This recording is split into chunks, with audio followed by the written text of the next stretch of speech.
Si quelqu'un avait le droit d'être puriste et de ne pas tolérer que le salut soit administré indignement, c'est bien Dieu.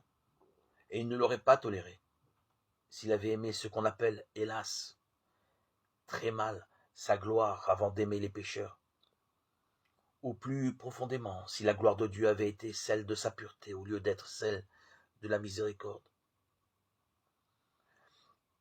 Or, sa miséricorde veut précisément que le salut soit offert aux hommes, même indignement plutôt que de ne pas l'être du tout.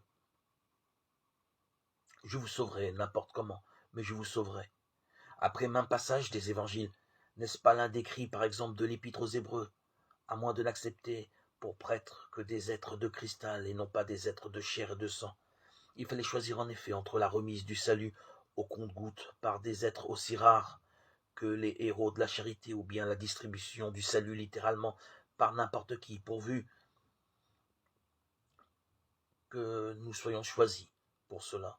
Et ce consentement, s'il est donné loyalement, est d'ailleurs le gage le plus profond qui puisse être donné à l'homme.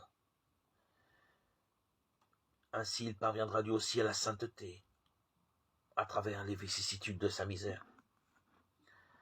Accepter le dessein de Dieu, le salut de Dieu, le pardon de Dieu, dans ces dispositions infiniment douces pour notre faiblesse et infiniment révoltantes pour notre orgueil, c'est peut-être en fin de compte la seule condition de notre salut, par la confession,